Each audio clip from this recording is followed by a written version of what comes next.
na página da Exata Energia. Caso vocês tenham interesse, a gente vai disponibilizar algumas apresentações aqui no evento. Caso vocês tenham interesse de receber essas apresentações, é só mandar para a gente pelo Q&A ou pelo chat, que você tem o interesse de receber, que a gente vai enviar para vocês posteriormente. O nosso time aqui, tanto da Exata quanto do Lefosse, vai passar para vocês as nossas redes sociais, então a gente pede aí a gentileza de vocês nos seguirem nas nossas redes sociais, Instagram e LinkedIn principalmente, tá?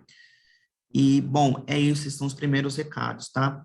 Apresentando aqui os participantes desse painel, né? Primeiro começando comigo, meu nome é Everton, sou coordenador comercial aqui na Exata, eu atuo um pouco mais de 6 anos no setor elétrico e é em comercialização de energia.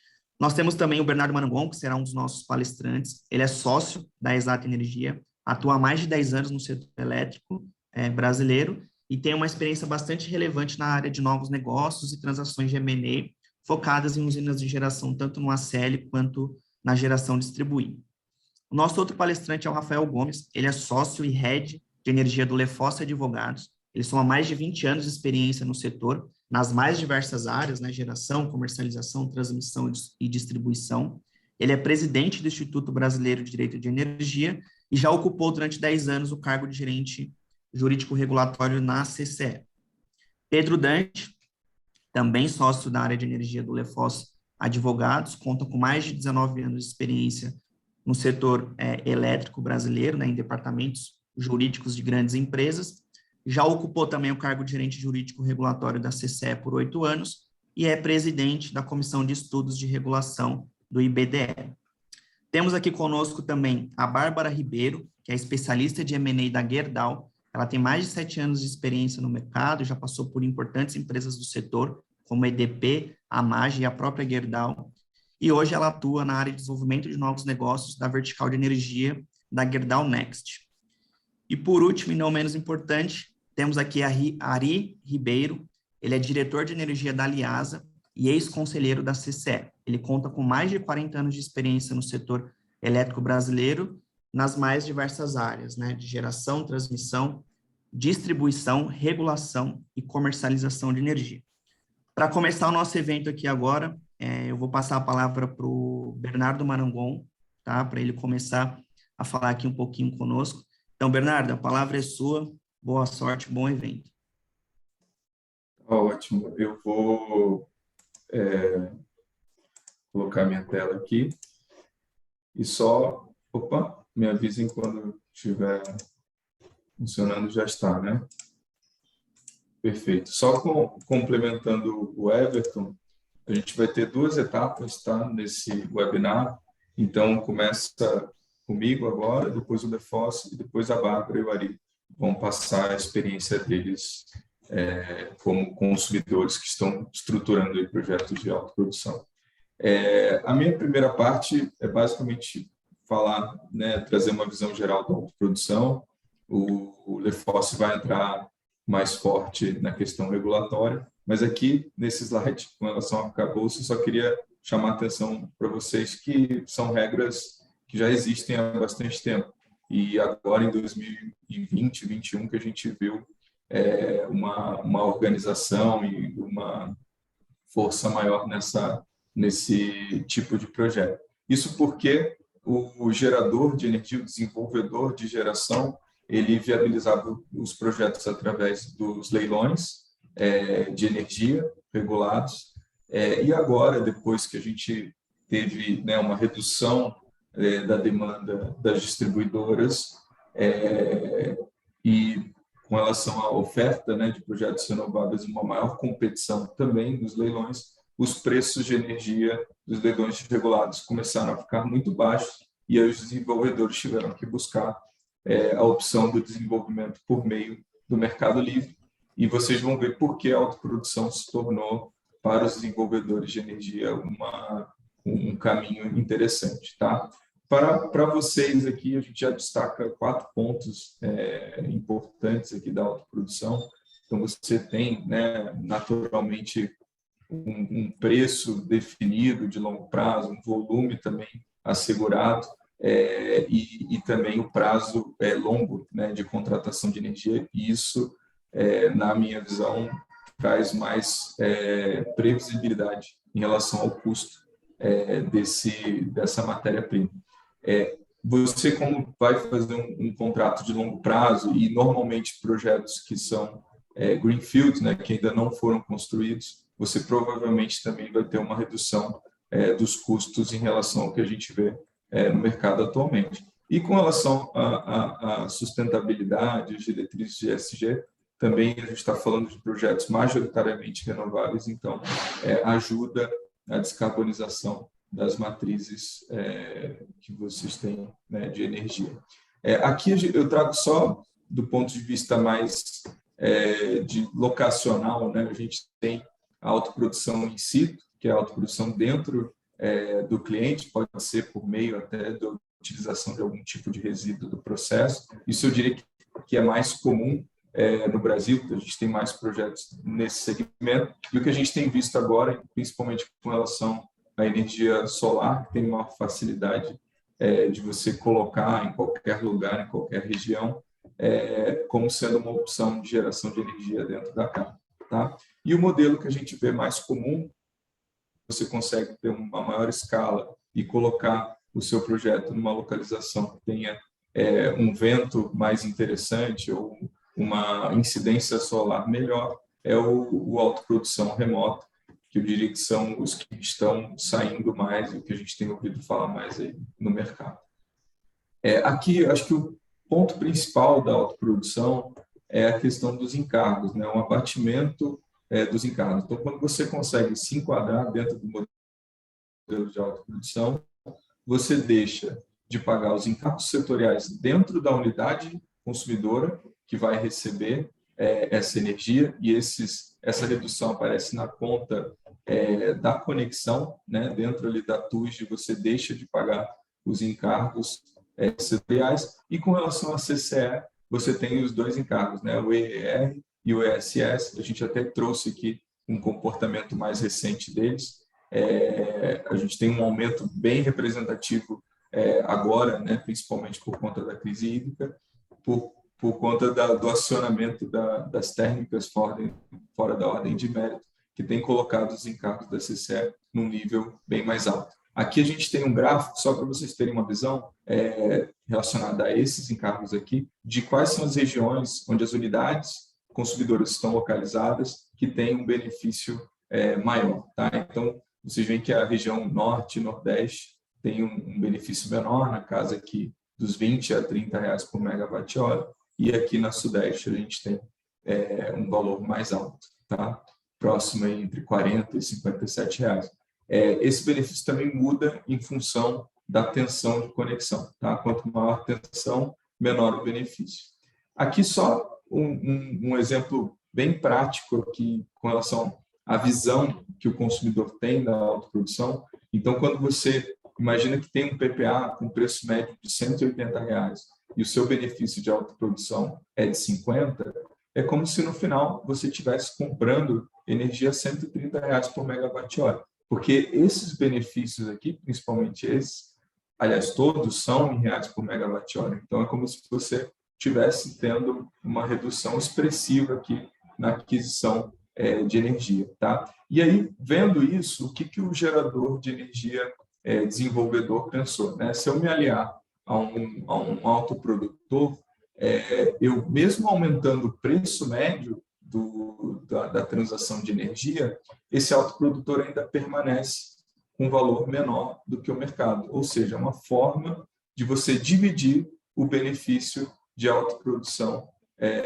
com o gerador. E aí, isso para mim faz total sentido, porque o que o gerador, o desenvolvedor faz? Né? Ele busca um projeto numa localização adequada, ele faz todo o processo de licenciamento ambiental, ele cuida da questão da conexão. Então, essa junção, né, do desenvolvedor, daquele parceiro técnico e financeiro que entende do processo, deixa, do ponto de vista de risco, principalmente técnico e e de viabilização dos projetos mais interessante para o grupo, né? Então, eu queria passar, né, para vocês, consumidores, que quando o gerador chega para vocês e propõe um acerto, né, de autoprodução, ele espera que pelo menos ele consiga um valor um pouco acima do preço de mercado, para que o projeto tenha uma rentabilidade mais interessante. Porque senão bastaria ele fazer um PPA de longo prazo com algum outro consumidor, tá?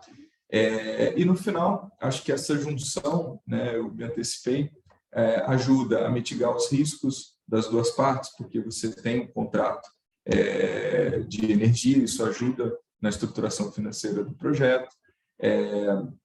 Você tem um foco no core business, né? Então o seu parceiro gerador foca no desenvolvimento, que é o que ele entende, e vocês continuam focando nas atividades que são principais, e além de outros benefícios que vocês conseguem ter, né, dessa junção do consumidor e do gerador. Gente, era isso que eu queria mostrar para vocês. Aqui até trouxe, né, alguns cases aí que têm aparecido. Então, Bárbara aqui, né, tem uma transação com a Shell. Aliás, acredito que tem outras, o Ari deve falar. Então, um exemplo aqui com a Elera, antiga Brookfield, e Braskem, Casa dos Ventos, a Embasa, que aqui já é até um agente público buscando autoprodução. Então, realmente, esse tema tem estado bastante em foco e acredito que essa junção do gerador e do consumidor tende a tornar o nosso sistema mais eficiente e garante também a expansão da geração, que provavelmente vai ser muito importante aí nos próximos anos. Obrigado. Agora eu vou passar a palavra para o Rafael, e depois da apresentação do Rafael a gente pode responder algumas dúvidas aí que tiverem surgido. Obrigado, Bernardo. Bom dia a todos. Enquanto a gente faz a transição aqui das apresentações, acho que é sempre um prazer, primeiro, falar aqui do lado da Bárbara e do Ari, na verdade, não falar com eles, mas aprender um pouquinho com eles, porque ninguém melhor do que quem está na linha de frente do consumidor, quem está tendo as dores e angústias, e também as vitórias desses projetos de produção, que hoje a gente chama dos campeões de audiência, né? Acho que é difícil hoje você olhar um projeto que tem tanta atratividade, tanta discussão no setor, como é a autoprodução no Brasil hoje. Deixa eu... Everton, você me avisa se você estiver vendo a minha apresentação? A gente está vendo já, Rafael. Ótimo. Então, acho que a intenção aqui é fazer uma breve introdução da parte jurídica para vocês, falar alguns pontos aqui, algumas diferenças entre os modelos de autoprodução e, obviamente, depois eu fico aqui à disposição de vocês para poder tirar qualquer dúvida, qualquer aprofundamento que vocês tenham. Aqui simplesmente aqui em torno de 10 minutos, passar um panorama jurídico de como é que a gente tem visto a autoprodução, principalmente aqui na parte prática dos projetos que a gente tem tocado. A gente tem aí vários projetos publicados e tem mais 1,2 gigas de projetos aqui em negociação. Então, assim, o que a gente repara é que cada projeto de autoprodução é diferente um do outro. É difícil você pegar na prateleira um projeto e falar assim, olha, isso aqui é o projeto que vai servir para Gerdau, vai servir para Liasa, vai servir para Vale, para Braskem. Não é assim que funciona. A gente vai conversar um pouquinho sobre isso aqui. Bom, estrutura de autoprodução, só para a gente ficar na mesma página, a gente enxerga aqui mais ou menos umas 4 a 5 estruturas de autoprodução possíveis. A primeira é que a gente chama de autoprodução clássica, tradicional, ou carinhosamente apelidada de autoprodução raiz, que é a autoprodução que a gente tem dos eletrointensivos, que tiveram apetite a risco e capital para investir nisso. O que se baseia essa autoprodução? É basicamente aquele consumidor que tinha capital para poder montar seu parque gerador, para montar seu parque de geração, ele tem um apetite para poder assumir os riscos integrais de uma geração, ou seja, ele é o outorgado, ele responde perante a ANEEL, pelos órgãos ambientais, ele é o agente de geração também, e isso, obviamente, é um clube para poucos. Não é todo agente que tem um capital, e não é todo agente que tem um capital e esse apetite e essa tecnologia e incorporar essa inteligência de geração para poder ser um agente realmente do setor elétrico. Então, o modelo ele foi se aperfeiçoando e foi trazendo novas alternativas. Um modelo muito conhecido, até pelo menos 2010, 2012, é o modelo de autoprodução por arrendamento. A gente via muito esse modelo aqui, talvez fosse esse o ex-campeão de audiência, na autoprodução, que era aquele modelo no qual um gerador ele fazia todo o projeto, ele implementava a construção de uma usina e depois, por meio de um contrato de arrendamento, ele passava a posse direta dessa usina para um consumidor que ia na ANEEL, pegava a outorga em nome dele, porém, toda a gestão e operação desse ativo é feita pelo gerador. Quais são os principais, aqui para resumir em 1 minuto, quais são os principais benefícios e questões de risco, de atenção nesse modelo? A principal questão, o upside desse modelo é a simplicidade que ele traz. Aqui a gente não tem grandes tecnologias, sofisticações contratuais. O que a gente tem aqui, basicamente, é um contrato de arrendamento, às vezes um contrato de OIM para poder gerir a operação da usina pelo gerador. Tem, às vezes, um contrato de gestão do projeto para poder colocar alguma equação econômico-financeira nesse terceiro contrato, mas não é nada que seja uma ciência muito complexa. O que a gente tem aqui são alguns cuidados que a gente tem que tomar. Primeiro, o consumidor tem que entender, quando ele entra numa estrutura de arrendamento, que ele é outorgado. Então, ele vai estar na linha de frente. Por mais que você tenha aí cláusulas contratuais, depois para mitigação de risco, ressarcimentos, você vai ter o consumidor como um agente de geração perante a ANEEL, perante a CCE, o ONS, todas as entidades do setor. O segundo, na cabeça do gerador, é sempre aquele cuidado que ele vai tentar endereçar nos contratos com o consumidor, que é a retenção da outorga. Então, no momento de crise do contrato, no momento de inadimplência, onde esse gerador ele queira rescindir o contrato, a questão é a outorga está em nome do consumidor, e você não consegue fazer uma transferência da outorga por meio de uma liminar, por exemplo, de uma maneira tão simples. Não é só retirar um registro de contrato da CCE, zerar o montante no clique CCE. Aqui tem uma questão de transferência de outorga. Então, é um risco que, às vezes, talvez seja o momento mais sensível na negociação desses contratos. A gente sabe que lá para 2010, 2012, a ANEEL pegou vários desses contratos de arrendamento e estavam valorados em reais por megawatt-hora. Então, a ANEEL é o tipo de projeto que ele é totalmente válido, ele é legal, ele não tem qualquer ilegalidade nele, mas tem que se tomar cuidado. Por quê? Porque a ANEEL já pegou no passado e, obviamente, já está com um radar ligado, é de que ela não quer mais ver contratos de um PPA, um contrato de complemento de energia, transvertido de arrendamento. Então, é uma estrutura que precisa de um pouquinho de cuidado nesses pontos que eu falei, mas ela é mais simples, ela é mais óbvia, ela não requer tanta sofisticação contratual como algumas outras. Terceiro modelo de autoprodução que a gente traz aqui é o consórcio. Isso aqui está previsto na legislação 9.074, no decreto 2003, é também uma estrutura super utilizada. A gente tem aí consórcios de geração e consórcios de autoprodução já muito antigos. A gente tem leilão de usinas estruturantes, como Belo Monte, onde você tem a configuração na entrada no leilão como consórcio, e depois ele se transforma na autoprodução por equiparação ao se formar a SPE. Então, é uma estrutura também bastante utilizada. Hoje, ela tem sido mais procurada talvez nos últimos 2 anos, porque apareceu agora um novo nicho de consumidores, tendo visto uma restrição que existe no artigo 2º do decreto 6.210, que não permite autoprodução por equiparação para consumidores com demanda contratada menor do que 3 megas, o consórcio aparece como uma solução de viabilidade. E aí você consegue fazer consórcio, colocar essas cargas menores do que 3 megas, e você consegue fazer operações mais complexas, juntando, às vezes, um arrendamento com um consórcio, ou junto um consórcio com uma autoprodução por equiparação, colocando o consumidor participando na SPE e no consórcio. Então, dá para a gente brincar com esses modelos dentro da legalidade, sempre tomando muito cuidado para poder ter uma alocação de riscos correta, mas é uma estrutura que nos traz aqui também o da outorga. A gente tem sempre que lembrar que, no caso da autoprodução por consórcio, é o único tipo de autoprodução na qual a outorga da ANEEL ela vem com percentuais. É o único caso onde a ANEEL pega uma usina e, contabilmente, ela quebra a usina. Se você tem uma autoprodução por consórcio, onde uma parte tem a 40%, a outra tem a 60%, a CCE quebra a usina para poder fazer a sua representação contábil, e ela faz, em regra, a modelagem tipo 2.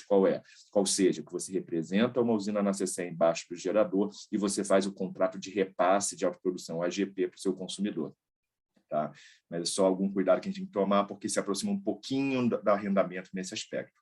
E a gente tem aqui o nosso campeão de audiência do momento, que é a autoprodução por equiparação. O que é a autoprodução por equiparação? Ela inova. Primeiro que assustou muita gente logo no início, quando os primeiros projetos foram feitos, e a gente participou aí dos primeiros projetos, o projeto da Vale Casa dos Ventos e outros, e é uma autoprodução que tem PPA, é uma autoprodução que tem um contrato de compra e venda de energia. E por que tem? Porque é uma ficção jurídica trazida pela lei, não é uma ficção jurídica que é construída pelo mercado. Foi uma ficção jurídica onde a lei disse, e claramente, desde a medida provisória 351, que deu origem àquele artigo 26 da Lei 11.488, fica muito claro que se quer trazer o consumidor com vertente de expansão no mercado da geração no mercado livre. Como o Bernardo disse aqui, acho que de maneira muito clara e didática, o que acontece é uma oportunidade, uma janela de oportunidade. Temos um fechamento da porta do ACR em relação a leilões, atratividade, demanda das distribuidoras, e o mercado de geração precisa se expandir. E nada mais importante do que os consumidores serem vetores de expansão. E como é que o consumidor é o vetor de expansão? Não é só com o seu CAPEX, não é só com o seu dinheiro. O rating de um consumidor é super importante para a bancabilidade dos projetos. Então, você tem um gerador que tem um consumidor do outro lado da mesa com um rating atrativo, você consegue bancabilizar isso com um PPA de longuíssimo prazo, é isso que essa estrutura oferece.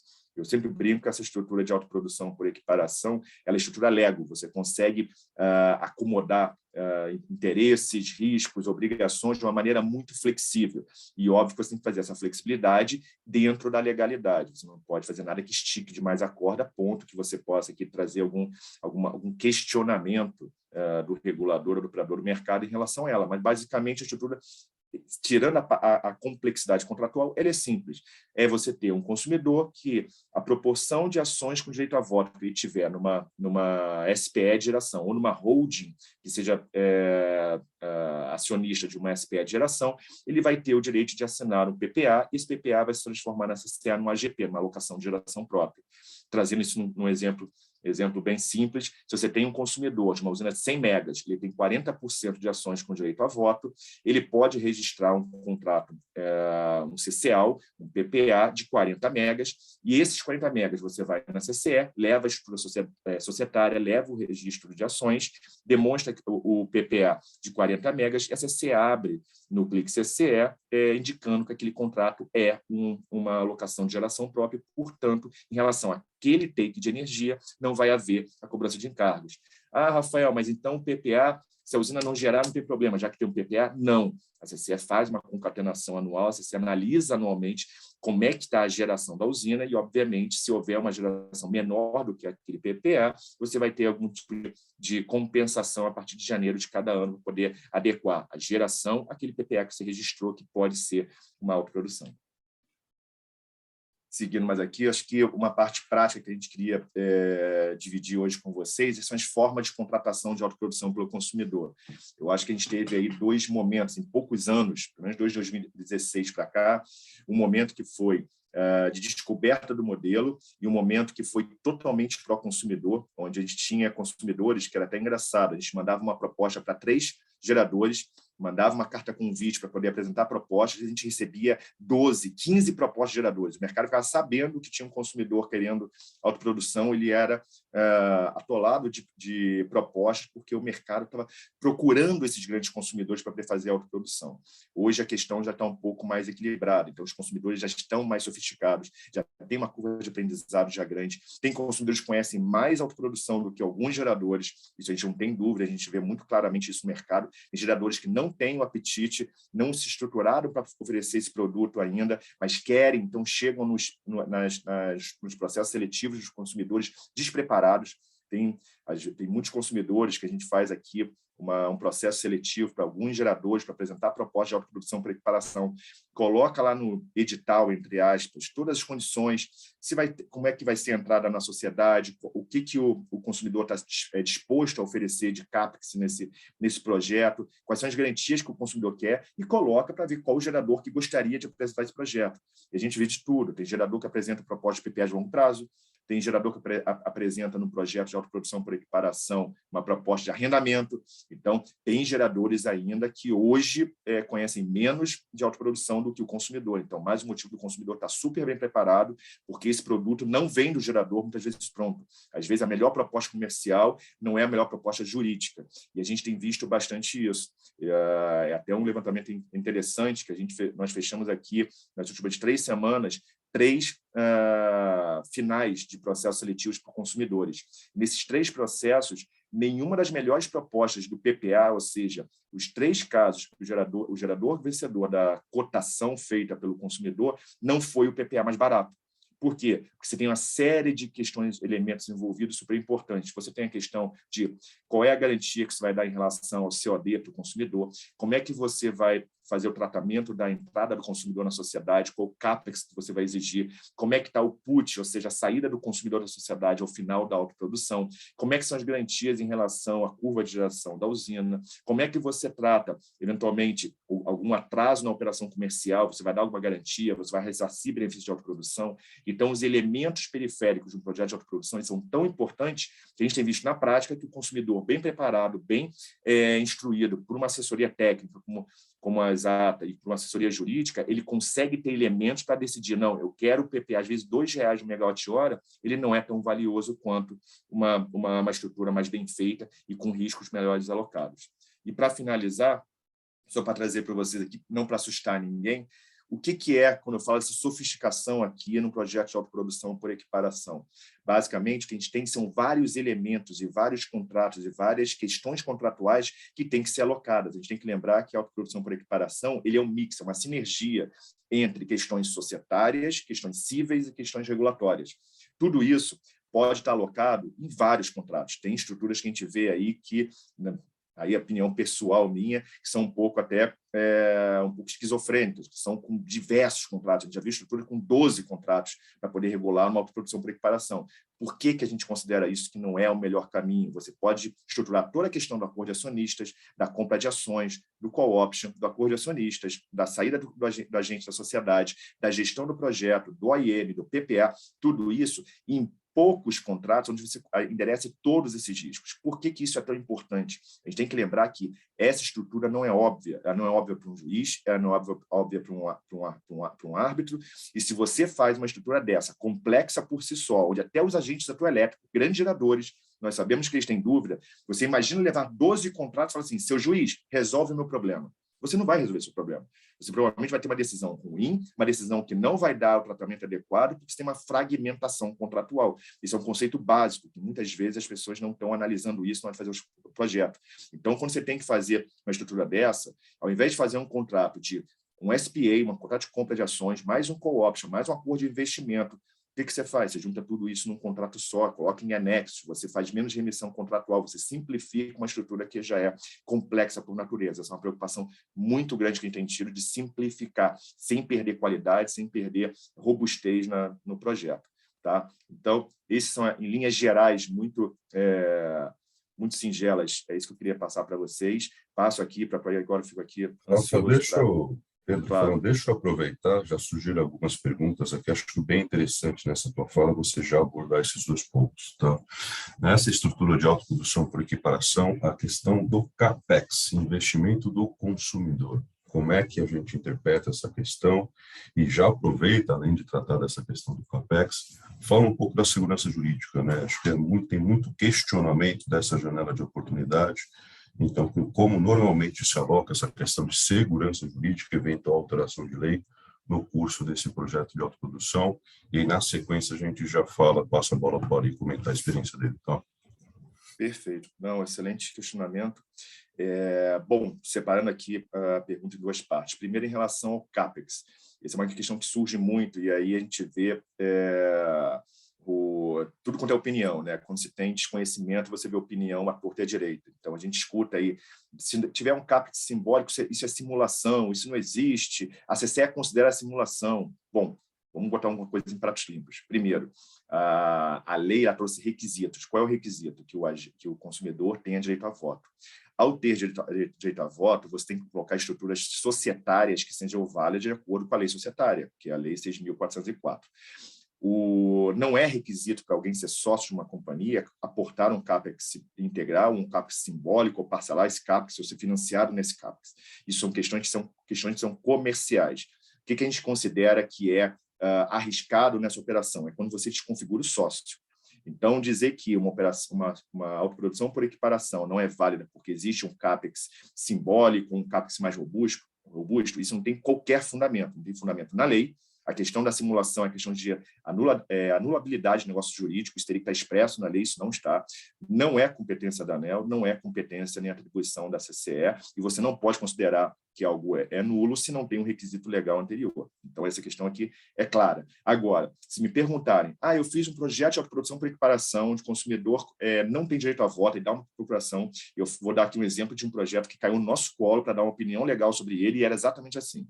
O consumidor ele dava procuração de voto, ele não tinha responsabilidade de operativa, o gerador, teoricamente, ressarciria 100% do benefício de autoprodução, praticamente tirando todo o risco da curva de geração, e, além disso, o consumidor colocava um CAPEX simbólico. Aí eu considero que você estica demais a estrutura, porque você está desconfigurando o consumidor como sócio. Aí o consumidor que não tem direito a voto, não tem responsabilidade e não coloca CAPEX, aí você desconfigura o consumidor. Agora, se tem uma estrutura mais robusta, onde o consumidor assume obrigações e riscos de sócio, ele assume questões regulatórias, questões ambientais, ele tem seu direito a voto preservado, que é o mais importante, é expresso no artigo 26 da Lei 11.488, a questão do CAPEX é meramente comercial, uma questão de como é que você vai equilibrar a estrutura. E em relação à segurança jurídica do projeto como um todo, eu acho uma questão importante a gente entender que, como a autoprodução é um direito a ser usufruído pelo consumidor, isso aí é um benchmark do mercado, eu até entendo o racional disso, de que, em regra, nos contratos, isso vai ser um risco alocado para o consumidor.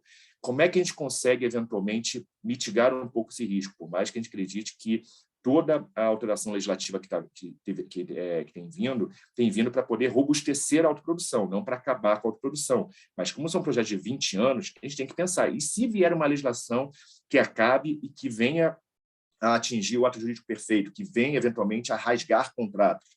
Obviamente, primeiro, que seria uma legislação teratológica. A gente tem exemplos no próprio setor elétrico, onde a gente tem tido regras de transição bastante adequadas. Geração distribuída, na questão da TUS de agora. Então, assim, eu posso ter todas as brigas que eu tenho com a ANEEL todos os dias, mas a gente não pode dizer que a ANEEL tem realmente preservado a questão da segurança jurídica, que tem sido um bem bastante valioso. Nosso Ministério tem uma carta de que traz lá o princípio da santidade dos contratos, está expresso no site do Ministério. Então, achar que a gente vai vir uma lei, vai rasgar contratos, isso não vai fortemente ter uma tese no judiciário para derrubar uma teratologia dessa, eu acho que a gente tem bastante fundamento.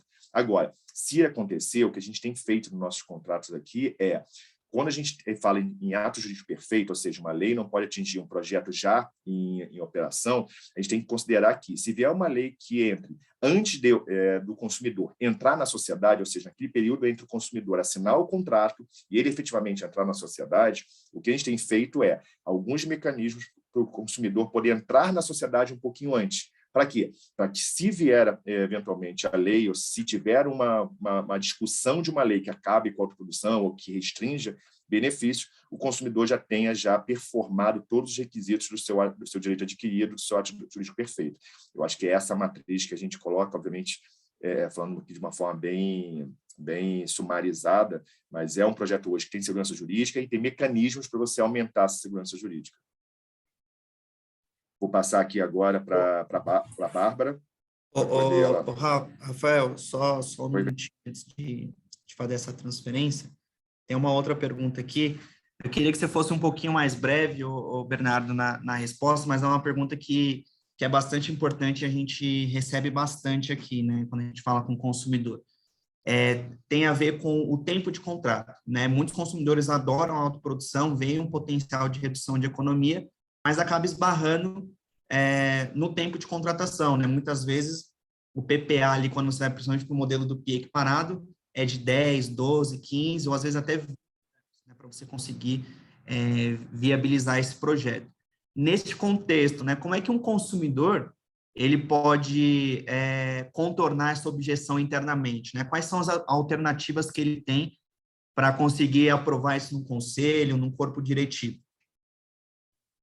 Perfeito, Everton. Vou tentar ser bastante breve.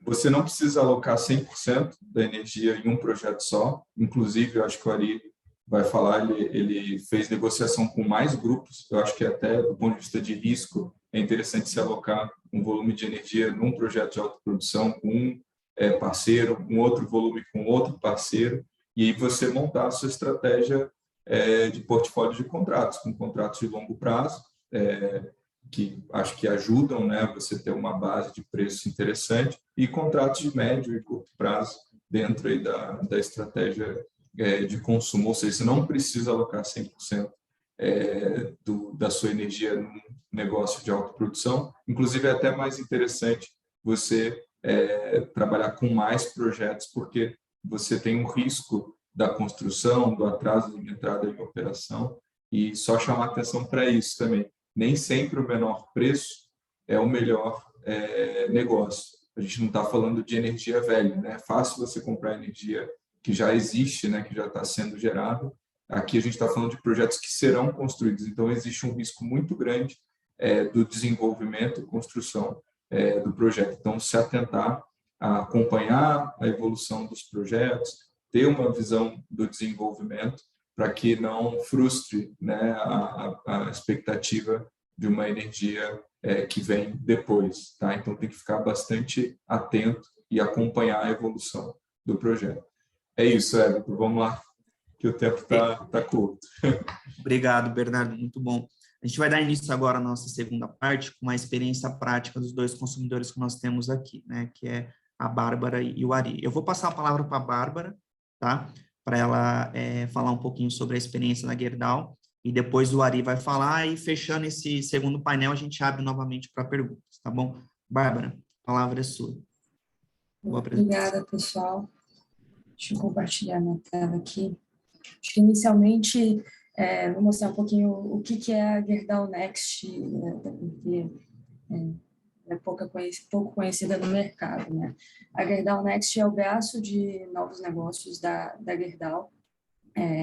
Gerdau é uma empresa de 120 anos, que conhece muito que aço vem, toda a rentabilidade do aço vem no ciclo de commodities. Então, ao mesmo tempo que tenha ciclos de alta, tem ciclos de baixa. Então, como uma forma ali de diversificar um pouco o portfólio da Gerdau, a Next foi criada em 2020, com o objetivo ali de diversificar um pouco o portfólio da Gerdau, tá?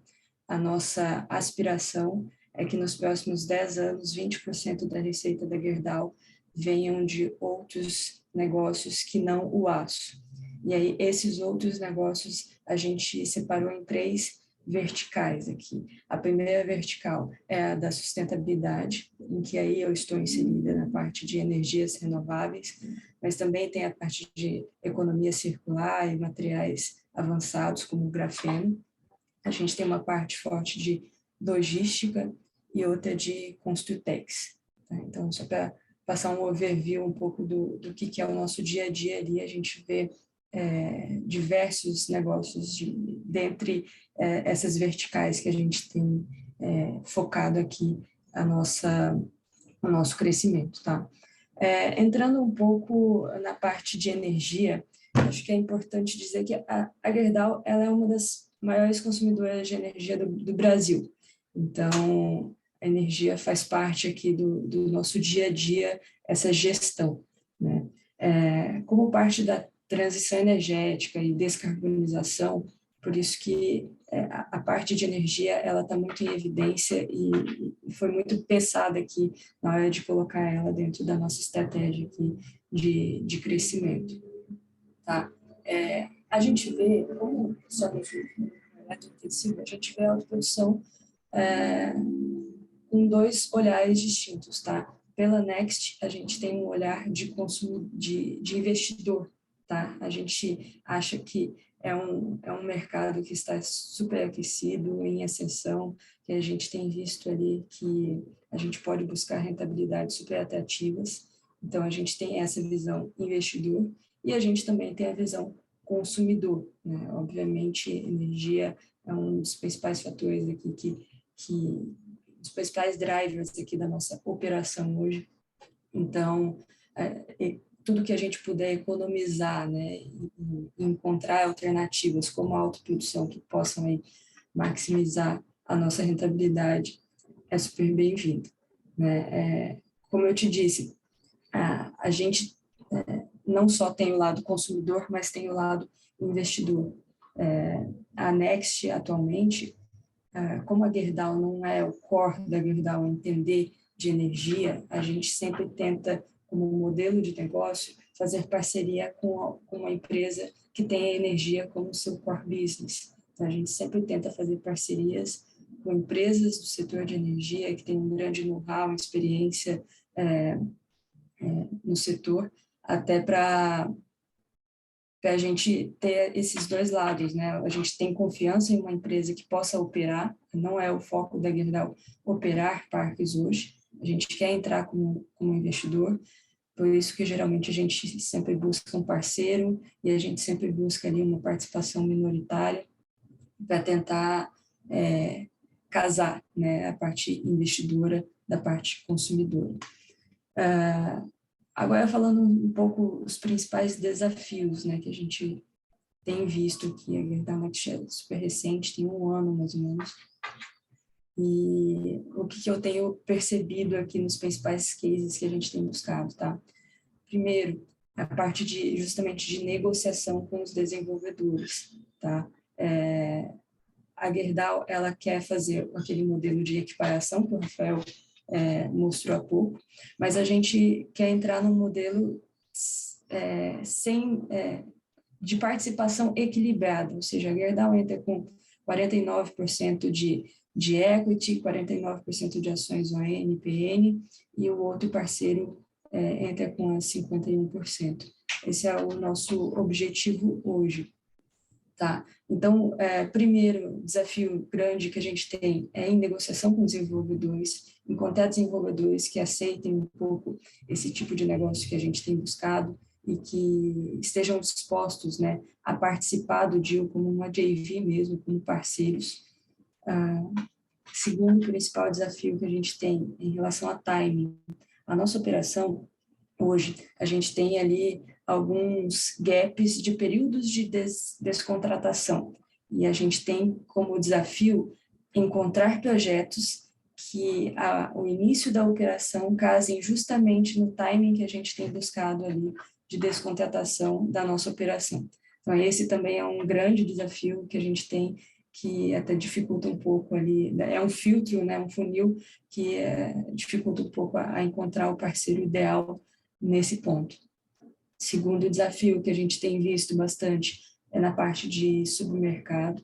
A gente tem visto bastante oportunidades no Nordeste, e a nossa operação, o nosso consumo está todo no Sudeste. Todo não, mas assim, 80% do nosso consumo está no Sudeste. Então, tem um desafio de riscos, né, assim, de risco de supermercado, que a gente tem visto bastante. Outro desafio que a gente tem visto é em relação a fontes. A gente tem buscado um mix de fontes, tanto para diversificar o investimento, para justamente não correr alguns riscos, né?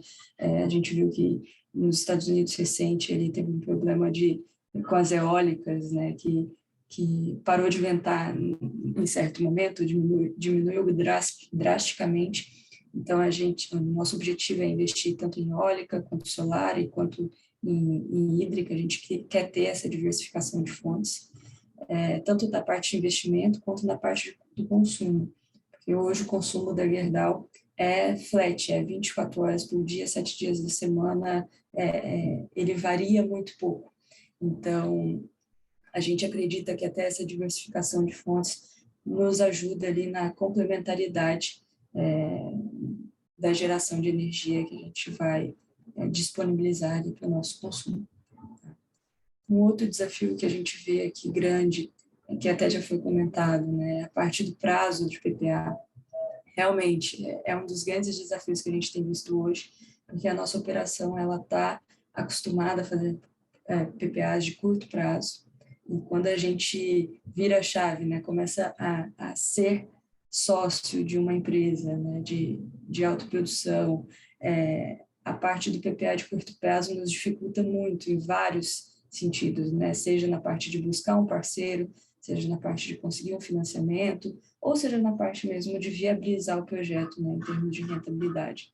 Então, esse é um grande desafio que a gente tem travado aqui até internamente em relação a prazos. Assim, se dependesse da operação, eu falaria contratos de 5 anos, mas contratos de 5 anos não é um pouco a realidade de investidor hoje nesse mercado de energia renovável.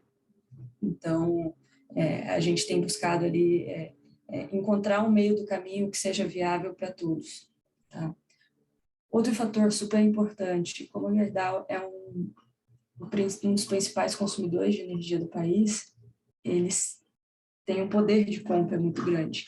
Então, os preços do PPA, geralmente, que são fechados aqui, são muito baixos. E aí a gente tem um desafio a gente tem visto, né, como investidor, nos últimos meses, o CAPEX tem subido consideravelmente e tem sido muito difícil atualmente viabilizar preços que sejam atrativos e que tenham possibilidade de não ser plenário, uma rentabilidade atrativa, mas que também seja competitivo com os preços que a própria operação é acostumada a travar hoje. Então, é mais um desafio aqui que a gente tem encarado. Tá? E, assim, como até parte do dia a dia da Gerdau mesmo, a gente tem visto que nosso dia a dia é aprender com os erros e recuperar fácil.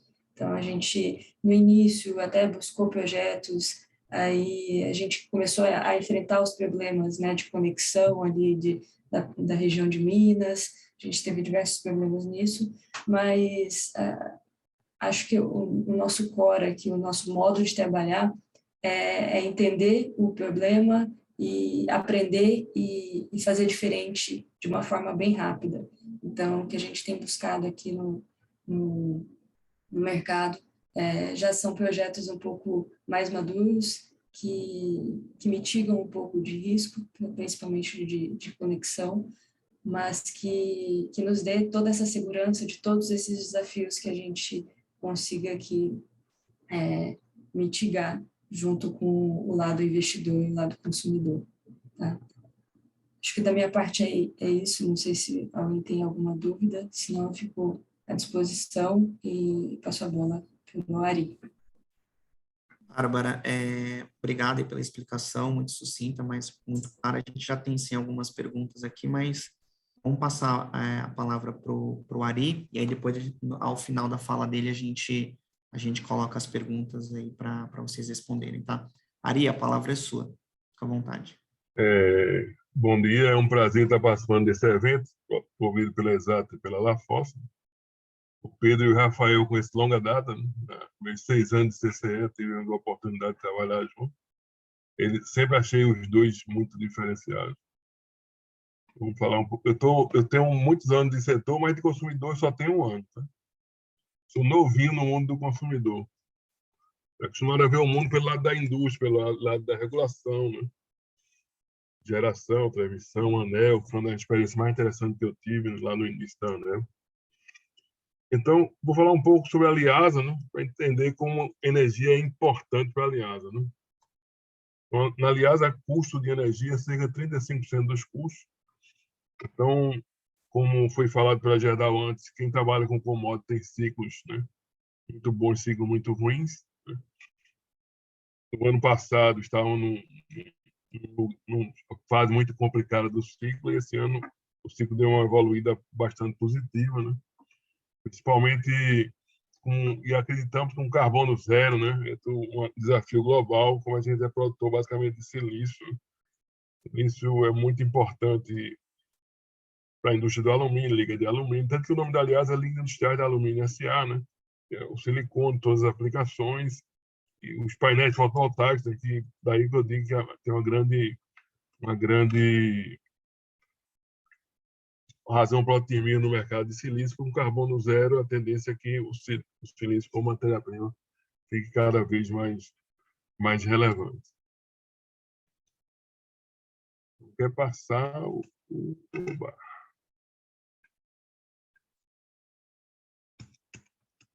ficou congelado nessa primeira... Deixa eu ver. Às vezes, colocar novamente funciona aí, Ari. Tem acontecido, até quando eu dou aula, normalmente trava. Aí eu passo pelo... Tira ali do modo apresentação e dá um share de novo, e aí depois você põe no modo apresentação, que eu acho que você vai conseguir passar. Tá bom?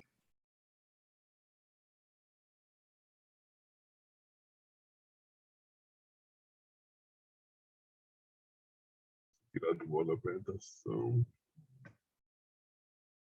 É a história, a tecnologia é bom quando funciona, né? Funciona, fica uma maravilha.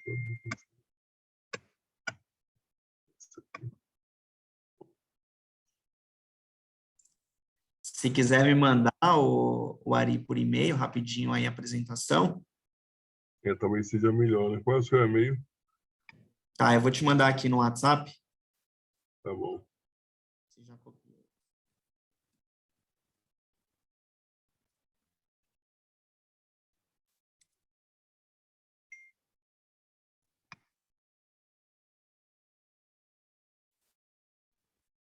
Eu queria aproveitar a oportunidade, a Bárbara falou do PPA de longo prazo, né, que tem dificuldade do consumidor.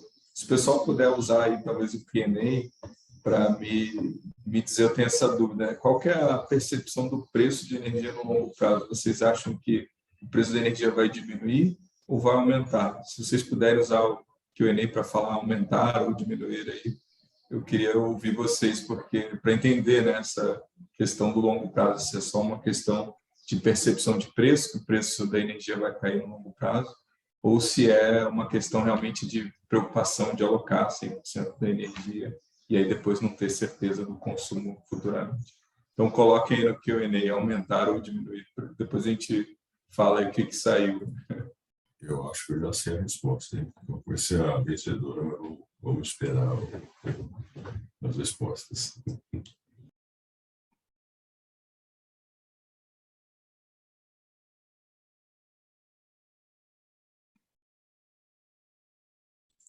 Quando você me mandar, Ari, só me dá um toque aqui que eu já estou atento aqui no meu e-mail, tá? Eu mandei e apareceu aqui enviando, mas não foi enviado ainda. Tá bom. Deixa eu aproveitar.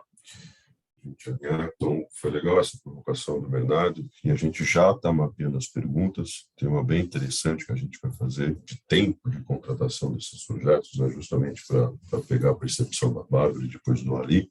Mas se alguém tiver também alguma pergunta, lógico, no final a gente quer...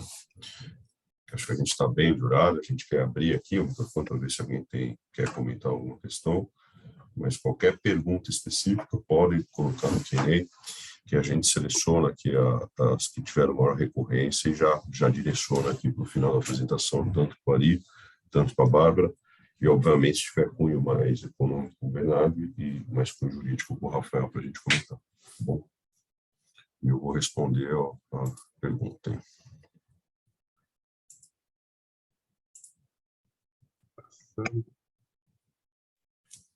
Aqui enviando.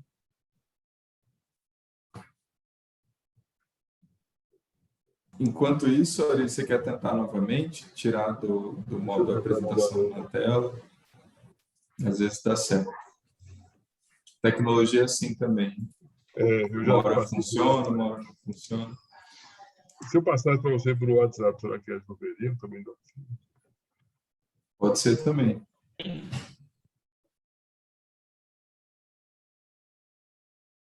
Mandei por WhatsApp. Deixa eu voltar lá.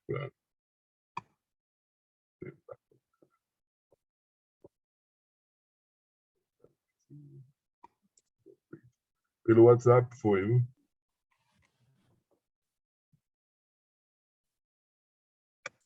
Show, tô abrindo aqui.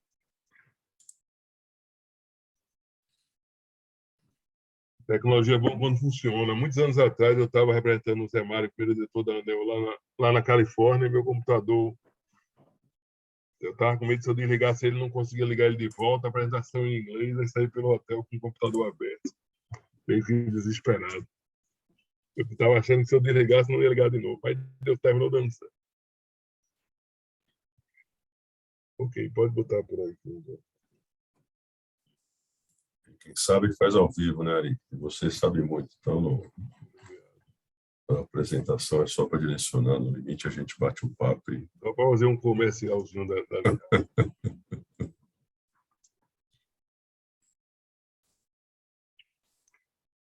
Mas eu acho que a produção realmente é a bola da vez, né? Porque do jeito que os encargos explodiram no Brasil, né? Torna-se quase um negócio que você não tem outro motivo. Ok, Vocês estão vendo minha tela aí?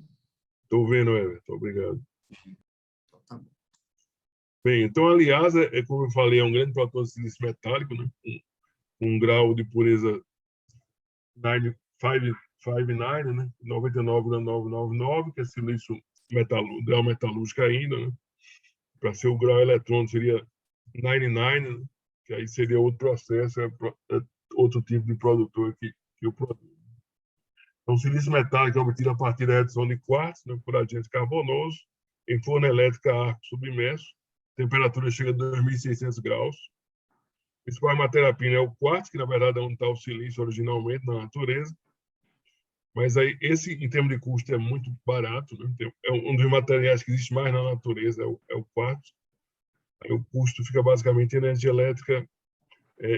A gente utiliza carvão vegetal, que é a primeira indústria que utilizou em grande escala, o que traz um aspecto ambiental bastante positivo. Também é usado cavaco de madeira, também é importado eletrodo de carbono, né? Fornecedores internacionais. Daí que a participação, 85% da receita da Aliasa é em dólar, e dos custos dá na faixa de uns 50%, pelo menos. Pode passar.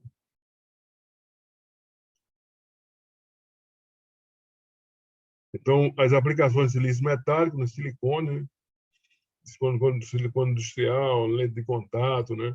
Para pessoal de plástico e tudo, né? Alumínio para dar mais rigidez mecânica ao alumínio, né?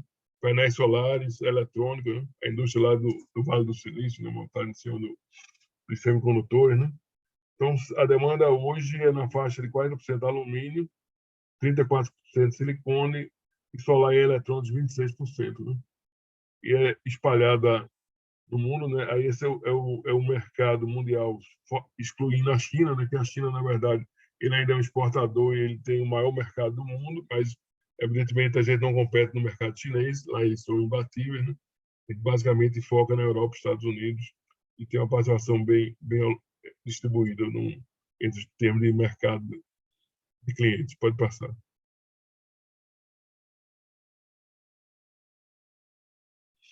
E aí a Aliada está partindo para...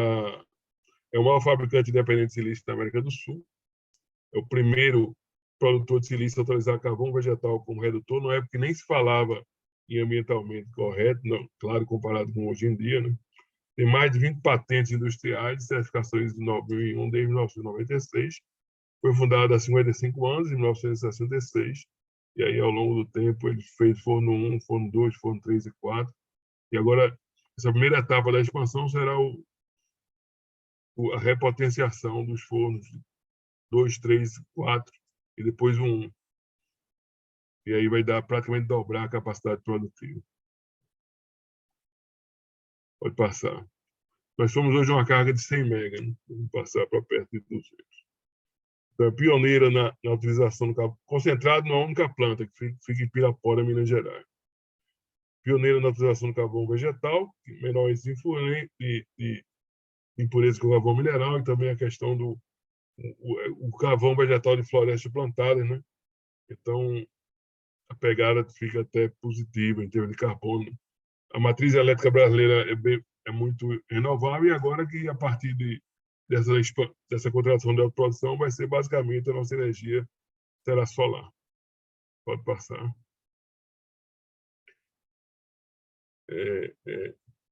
Isso a nível... Nós tivemos projetos, nós temos 3 projetos fechados, né? Um com a Elera, que deu umas 500 páginas de contrato, né? Foi o mais detalhado. Mas na linha do que o Rafael e o Pedro falaram, São basicamente 5 modelos de contratos, aqueles que ele mostrou, né? Mas extremamente detalhado. O da American Renew já deu umas 100, 150 páginas, e o da Focus umas 50. Até em termos de tamanho de contrato, cada negociação é uma negociação. Pode passar. 2/3 dessa energia a gente contratou em dólar. 1/3 em real, 85% da nossa receita é dólar, né? A gente procurou casar essas coisas. 85% dessa energia é no estado de Minas Gerais, que tem um incentivo do governo estadual, inclusive teve ICMS. Só 15% ficou fora de Minas Gerais. Até foi uma surpresa para mim, meus 40 anos de setor elétrico, professor de força alternativa, de comercialização e tudo.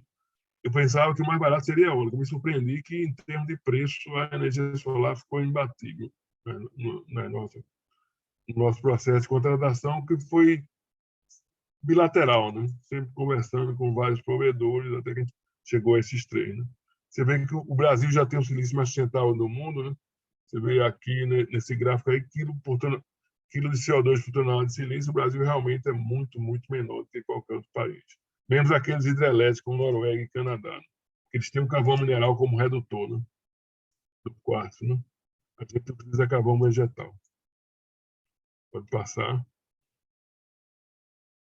Então, a autoprodução de fonte solar e a autoprodução de maneira geral, né? Solar porque foi mais barato. Eu não tenho preferência por nenhuma fonte. Solar, eólica, PCH, poderia ser qualquer coisa, a que tiver. Na verdade, eu estou preocupado com redução de custo. Não tenho nada específico, nem a favor, nem contra nenhuma fonte. É claro que a renováveis tem a favor a questão do próprio efeito ambiental. Né? Mas a opção solar não foi porque a gente queria energia solar, a gente queria energia barata, competitiva. No caso, claro que tem um drive aí, que é a própria legislação mineira de incentiva a geração dentro de Minas, e dentro de Minas você não tem vento. Né? Então, quase cairia com solar. Mas mesmo o take que a gente comprou na Bahia, no Nordeste, foi solar também. Aí é que eu esperava que talvez a eólica fosse mais competitiva. A partir de 23, né, a gente terá essa geração basicamente solar, com isenção de encargos setoriais reduz 20% o custo da energia, fora o fato de renovar ainda tem 50% da parcela fio dos contratos de demanda, que reduz em 3,5% já o custo da energia também. Um dos problemas que a gente tem como exportador, né, é crédito de ICMS que a gente vai acumulando, né, que a gente tem até feito algumas operações para recuperar esse crédito. Com essa questão de geração dentro de Minas, a gente não terá mais esse problema com a autoprodução. Isso dá um alívio enorme. E a redução combinada em carga e fio representa 9,8% do custo unitário do silício metálico. Isso nessa etapa que a gente continua, mesmo considerando a gente ser ligado ao 138 da CEMIG. Com a nova ideia que a gente está batalhando de passar para a rede básica, isso fica melhor ainda. Pode passar. A gente foi no modelo de autoprodução, né? Como foi falado aí, é a bola da vez. Né? E a noiva mais desejada, a autoprodução por equiparação. A questão nossa, diferente da Gerdau, a gente não quer ter um equity muito grande, né? Prefere ter um equity menor, na faixa entre 5% e 10%, alguma coisa assim. Também não. Tem algumas pessoas aí que fazem a base do zero, né? Aí eu acho que é um risco que não vale a pena ser corrido.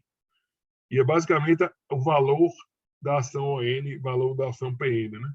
Para chegar nessa participação no equity e menor, e mesmo assim ter as ações, né? Porque na autoprodução o benefício que você tem tem a ver com sua relação na ON, né? Então a gente procura ter 90% da ON para ter 90%. E bota um contrato que com 90% das ONs já seria suficiente para a gente ter, durante praticamente todo o tempo, o benefício de autoprodução. Mas aí a ON vale, dependendo da negociação, 1/20, 1/8, 1/10, né? E aí você vai ter uma participação menor, embora você tenha as ações ON, a ação PN vai ser uma ação mais valorizada, justamente para que a gente não precise aportar tanto capital. Né? Então, a gente é detentor na maior parte das ações ordinárias. A gente vai ter participação no CAPEX após a entrada em operação comercial, né? Aquela call option, tem um momento que a gente monitora, né, para surgir algum movimento, né, se fosse no sentido de restringir o direito de autoprodução, né? Antes da gente ter entrado efetivamente na sociedade, a gente pode entrar a qualquer momento, mas o target mesmo é a operação comercial, que a gente começa a ter os benefícios. Essa opção de compra que a gente tem. E aproximadamente 70% desse volume foi em dólar, né, que é um hedge natural para uma empresa exportadora. Basicamente, quem trabalha nesse mercado de commodities, você não faz preço, né? O preço é o que der. Mas você tem que estar entre os mais baratos para, mesmo no ciclo ruim, você sobreviver com lucratividade, né? Então, todo o nosso trabalho é para reduzir custo. E reduzindo custo, a gente fica competitivo e mesmo no tempo das vacas magras, a gente continua passando bem. Pode passar. É isso. Então, hoje eu acho que não há como fugir da autoprodução, não. Se você quiser realmente... Você vê, o SS de novembro foi R$ 133 pela hora. O PLD na faixa de 80. É inacreditável, né? Na verdade, como rentável, né, para o consumidor, né? Nesse último ano, a gente teve vários momentos aí de ESS lá em cima, apesar do histórico ser relativamente baixo, né? A crise hídrica ela acaba afetando muito esse encargo, né, por conta de despacho térmico. Então, a autoprodução é fantástica para eliminar esse encargo aí da conta do consumidor. Enquanto, como o Paulo Pedrosa gosta de dizer, o Brasil é o país da energia barata e da conta cara, né? E, na verdade, essa escassez hídrica é só uma... Ela existe, evidentemente, mas o problema é os modelos, a cadeia de modelos da precificação que bota 50%, 60% na chuva das próximas 2 semanas. Então, o reservatório, que, na verdade, que interessa, está vazio e o PLD R$50, como? Aí, como ninguém acredita nisso, aí se despacha as térmicas de 2.500 e joga a conta para a gente pagar.